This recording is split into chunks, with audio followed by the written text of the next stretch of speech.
Եվ այսպես ուշադրություն խայտառակ դեպք է տեղի ունեցել Երևանում, շտապ օգնության բրիգադ են կանչում, շտապ օգնությունը մոտենում է դեպքի վայր եւ ում համար որ կանչել են շտապ օգնություն, նա կացնով հարվածում է շտապ օգնության աշխատակցին։ Դեպքի առիթով իհարկե հարուցվում է քրեական գործ, ձերբակալվում է հարվածողը, այսինքն հիվանդանոց տեղափոխելու փոխարեն միանգամից տեղափոխում են ոստիկանություն բացատրություն տալու։ Սա մենք չէինք ասի, եթե չլիներ որ երրորդ դեպքը այս շաբաթվա ընթացքում, երբ որ շտապ օգնության աշխատակիցների վրա հարձակվում են, նրանց ծեծի են ենթարկում, արդեն կացնով են սկսել շտապ օգնության աշխատակիցներին հարվածել, ինչը որ արդեն շտապ օգնության աշխատակիցների համար դարձել է վտանգավոր երևույթ մոտենալ հիվանդներին, կարող է 2 րոպե ուշ մոտենալ, պետք է նաև հաշվի առնել, որ նրանք ըստ էության Երևանում են վարում մեքենաները, խոսքը Երևանի մասն է, եւ Երևանում միշտ գրեթե բոլոր ժամերին, բացի գիշերվա 1000-ից, խցանումներ են, խայտառակ խցանումներ, նույնիսկ շտապ օգնության մեքենաներին վարորդները չեն զիջում։ Նման դեպքեր եւս եղել են, որ շտապ օգնության մեքենաները իրանց շտապ մոտենալու ցանկության պատճառով, նաև վարորդների չզիջելու պատճառով հայտնվում են վթարների կենտրոնում, շտապ օգնության բրիգադները հայտնվում են հիվանդանոցներում վթարների պատճառով։ Այսքանից մարդիկ իրանց կյանքը վտանգելով 1000-ի տակ հասնում են ձեզ, որ կացնով ընկնեք մարդկանց հետևից եւ փորձեք կացնահարել։ Սա սպանության փորձ է իհարկե դիտարկվում եւ սպանության փորձի գործիք այդ կացինը եւս հայտնաբերվել է եւ տեղափոխվել է ոստիկանություն այդ գործիքը օգտագործել փորձողի հետ միասին։ Բայց նաև մեկ այլ կողմից պետք է մոտենանք, որ շտապ օգնության որոշ բժիշկներ կամ աշխատակիցներ որոշ դեպքերում պատշաճ կերպով չեն կատարում իրենց գործը, բայց դա չի նշանակում, որ պետք է կացնով հարվածել, որևէ մեկին առհասարակ պետք չի կացնով հարվածել եւ այս ժողովուրդը դեռ մնացել է նախնադարյան այդ կացնով հարվածելու մորթելու ձևաչափերի մեջ եւ այս ժողովուրդը երբեք չի զարգանա, այս երկիրը երբեք առաջ չի գնա եւ դուք միշտ նայելու եք զարգացած պետություններին,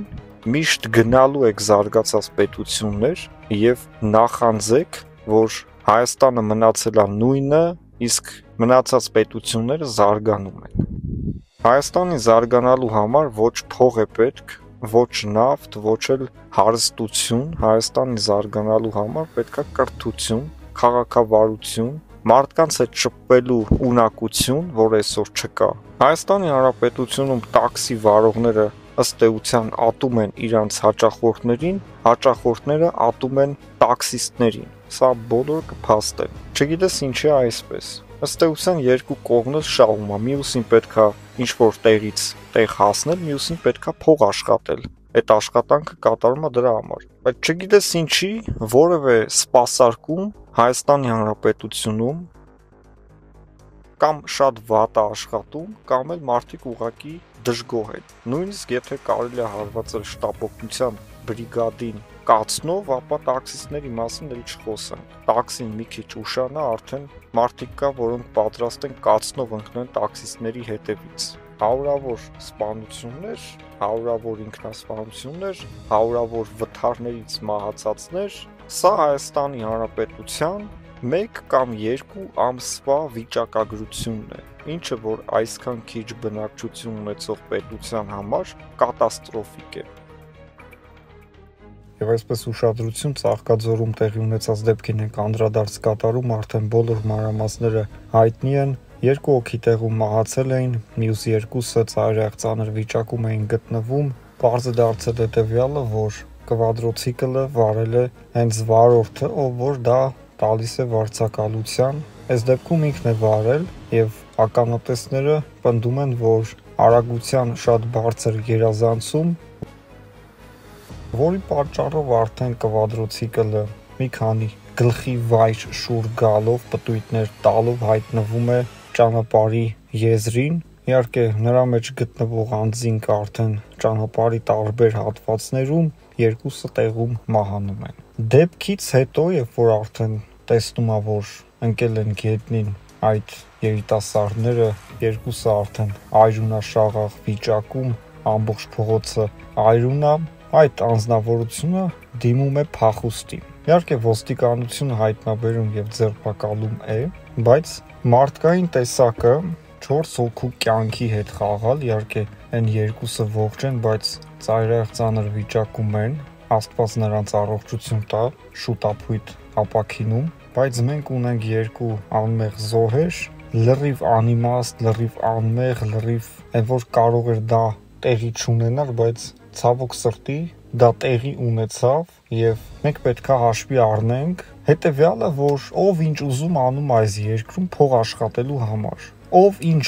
ուզում, ոնց ուզում անում է եւ պետական ծառայությունը այդ որ ասում են սենց չեն անում, նենց են անում, մենք կասենք, որ շատ մեղմ են վարվում պետական կառույցները, թե երթևեկության խախտողների նկատմամբ, թե նման գործեր անողների նկատմամբ։ Երթևեկության մեջ էլ ամեն օր մարդիկ են մահանում, տասնյակ մարդիկ, հարյուրավոր մարդիկ հաշմանդամ են դառնում, հարյուրավոր մարդիկ էլ վիրավորում են ստանում եւ ամիսներով բուժում են ստանում։ Դա Հայաստանի Հանրապետության ժողովրդի ինչ որ մի ստվար զանգվածի անգրագիտության ոչ կարգապահ լինելու պատճառով եւ պետք է ընդունել ավելի խիստ օրենքներ, որոնք նախ կվերաբերվեն երթևեկությանը, բոլոր տուգանքները պետք է թանկանան եւ հետո անցնենք արդեն հասկանանք թե ով ինչա վարձով տալիս, ով ինչա վարում եւ արդյոք ունի դրա վարելու իրավունքը թե ոչ։ Այդ մարդկանց ծնողները, այդ մարդկանց կյանքը փաստացի ձեզ էին վստահել,